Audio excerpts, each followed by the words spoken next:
Time management के बारे में किसी ने पूछा है और बहुत सारे बच्चों ने पूछा है। मैं कल से कमेंट्स जो भी पढ़ रहा था, दो टाइप के टाइम मैनेजमेंट की बात कर रहे हैं लोग। एक तो रिपीटर्स के लिए, और जो रिपीटर्स हैं, और एक वो हो गए जो बिगिनर्स हैं। तो यहां पर देखो, दोनों का ही टाइम मैनेजमेंट डिफरेंट होता है। जब आप रिपीटर होते हैं तब आपका टाइम मैनेजमेंट का अलग ही चलेगा, पूरा आपका टाइम टेबल भी अलग चलेगा, रूटीन अलग चलेगा। जब आप बिगिनर होंगे तब भी आपका अलग चलेगा। तो यहाँ पर सबसे पहले मैं रिपीटर, यहाँ रिपीटर ज़्यादा है आई थिंक कि नए वाले बच्चे हैं? चलो दोनों ही बताना है मुझे, तो मैं एक एक करके दोनों ही बता देता हूँ। देखो, बिगिनर को शुरुआत के महीने में कुछ बच्चों का जैसे कमेंट आ रहा था कि सर 2 घंटे की हर एक क्लास होती है, अप्रॉक्स कभी 3 घंटे की भी हो जाती है, कभी 4 घंटे की भी हो जाती है। बट अप्रॉक्स की अगर बात करें, एवरेज की अगर बात करें, तो 2 घंटे की क्लास होती है और इंटू 4 सब्जेक्ट्स हैं हमारे। ठीक है, अगर 2.5 घंटे का भी लेते हैं तो 4 सब्जेक्ट के हिसाब से टोटल कितना हो जाएगा हमारा? 10 घंटे हो जाएंगे। मतलब इतनी घंटे की अगर हम लाइव क्लासेस देखेंगे तो फिर हम पढ़ेंगे कब, अपनी सेल्फ स्टडी कब करेंगे? तो ये चीज़ बिगिनर को पूछनी ही नहीं चाहिए, क्योंकि आपकी जो स्टडी हो रही है ना, वो क्लास से ही हो रही है। आपको और कुछ करने की जरूरत ही नहीं है। अगर आप ये सोच रहे हो कि आपको सेल्फ प्रैक्टिस अलग से करनी पड़ेगी, तो इसकी जरूरत नहीं पड़ेगी। क्यों? क्योंकि आप एक बिगिनर हो।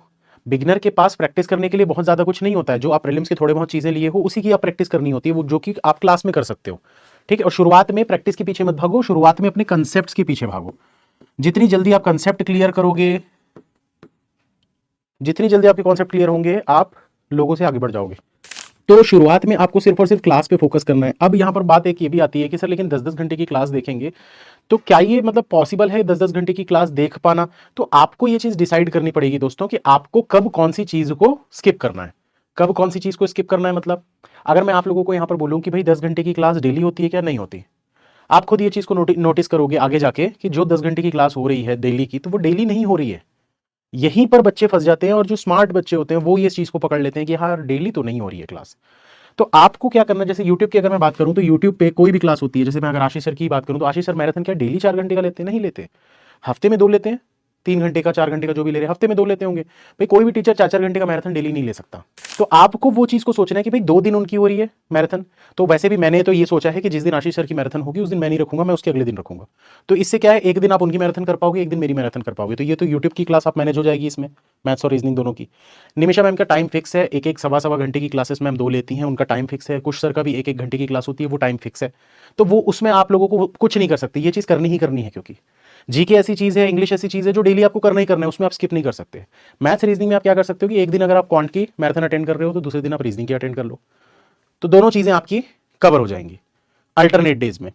पेड क्लास की अगर मैं बात करूं, अगर आप एक पेड स्टूडेंट हैं तो डेफिनेटली आपको पेड क्लास को प्रायोरिटी देनी पड़ेगी। बहुत बच्चे जो गलती किए हैं 2025 में, वो गलती मैं बताता हूं आप लोगों को, वो पेड क्लास को स्किप करके यूट्यूब की क्लास पे फोकस करते थे। ये गलत है, ये चीज मत करो दोस्तों। क्यों? इसके पीछे का रीजन आपको बताता हूं, एक चीज को समझना। कोई चीज पेड क्यों होती है? कोई भी चीज पेड क्यों होती है? अगर मैं कोई भी चीज को पेड में पढ़ा रहा हूं और कोई भी चीज को मैं फ्री में पढ़ा रहा हूं, तो वो पेड क्यों है? क्योंकि उसमें मैं कुछ ऐसी चीज देने वाला हूं जो फ्री वाले से बेहतर होगा। ऐसा होगा? ऐसा नहीं होता है। ठीक है, ऐसा नहीं होता है। आपको फ्री वाले में भी वही बेहतर चीज मिलेगी जो पेड वाले में मिलेगी। अभी सुनना, पूरा आधा आधा अधूरा ज्ञान नहीं लेना है ना। जो फ्री में चीज मिलेगी वही आपको पेड में मिलेगी, दोनों में फर्क कुछ नहीं होता। इवन मैं बोलूं तो फ्री वाला जो कंटेंट होगा ये ज्यादा अच्छा होगा। तो इसको स्किप मत किया करो, इसको स्किप नहीं करना है। लेकिन इसको छोड़ के इसको छोड़ के इसको नहीं प्रायोरिटी देनी। आप इसको बाद में कर लो, अगर कभी ऐसा कुछ मौका आ जा रहा है ना कि पेड वाले को छोड़ के मैं इसको कर लेता हूं, नहीं, इसको आप बाद में कर लो। इसकी रेगुलरिटी बना के रखो। फर्क क्यों, उसको मैं समझाता हूं आप लोगों को कि ये क्यों है फर्क। आप कुछ लोग क्योंकि बोलेंगे अरे सर फिर ऐसा है तो फिर हम पेड क्यों लिए, हमको तो फ्री में ही पढ़ लेना था। तो दोस्तों यहां पर एक चीज को समझना कि फ्री में अगर एक क्लास है ना, एक मतलब समझ लेते हैं एक क्वेश्चन है ना अगर फ्री में, तो पेड में आपको 4 क्वेश्चन मिलेंगे, इसीलिए वो चीज पेड है। समझ में आ रही बात?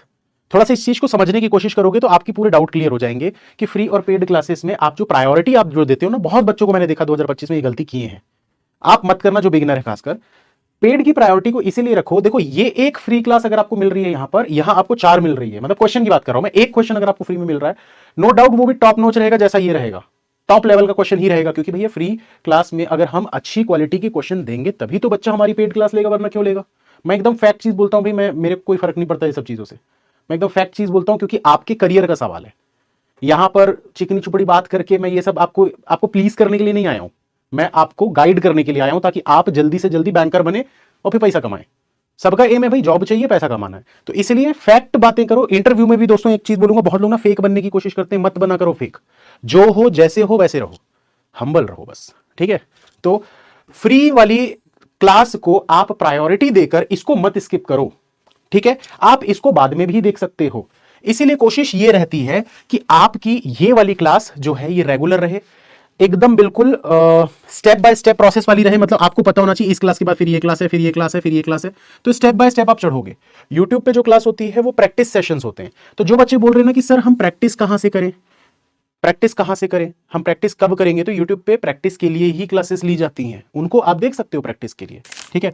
तो टाइम मैनेजमेंट की बात मैंने यहां पर बता दी, आपको क्लासेस पे ज्यादा फोकस करना है। शुरुआत के कम से कम 3 से 4 महीने आपको सिर्फ और सिर्फ क्लासेस पे फोकस करना है, इसके अलावा आपको कुछ करने की जरूरत नहीं है। जो रिपीटर है उनको क्या करना है, इनको थोड़ा सा वाईटी की क्लासेस पे ज्यादा फोकस करना है। ज्यादा फोकस मतलब कोशिश करो वाईटी की क्लासेस को आप रेगुलर रखो। क्यों रेगुलर रखो, क्योंकि वाईटी पे प्रैक्टिस के सेशंस होते हैं। अब बात आती है कि अगर आप पेड स्टूडेंट हो और रिपीटर हो तो आपको पेड को कैसे यूज करना है। तो पेड क्लास के जो पुराने कोर्सेस है जो आपने नहीं देखे हैं, जो आपने छूट गए होंगे, जैसे मान लो आपके मेंस नहीं क्लियर हो रहा है, तो मेंस के बहुत सारे पुराने कोर्सेस होंगे, हर टीचर के कम से कम 8-8 10-10 कोर्सेस आप लोगों को देखने को मिल जाएंगे, ठीक है। तो वो 8-8 10-10 कोर्सेज के अंदर कितना सारा कंटेंट है आपको पता भी नहीं, आपने खोल के देखा भी नहीं होगा। तो एक प्रॉपर तरीके से अपना एक शेड्यूल बनाओ, एक डायरी में मेंटेन करो कौन से कोर्स में कितनी क्लासेस हैं, और उसको आप लिखते हुए कंप्लीट करना चालू करो पेड वाले को, ठीक है, पेड वाली क्लासेस को। इससे आप प्रैक्टिस करो पेड वाली क्लासेस से। रिकॉर्डिंग फॉर्मेट में आप कर सकते हो, क्योंकि लाइव में जाओगे तो अभी सारा का सारा जो बैचेस चालू हो रहे हैं सारे फाउंडेशन कोर्स हैं, आपके किसी काम का नहीं है। हाँ, आपके रिवीजन के लिए काम का है, पर आप अगर सोचो कि 1 साल आपने पूरा कंप्लीट कर चुके हो, पूरा फाउंडेशन आप कंप्लीट कर चुके हो और फिर से बैठकर वही 3 महीने तक फाउंडेशन करते रहोगे, तो कोई सेंस नहीं बनता, कोई सेंस नहीं बनता इसका। आप उसको रिकॉर्डिंग फॉर्मेट में देखो।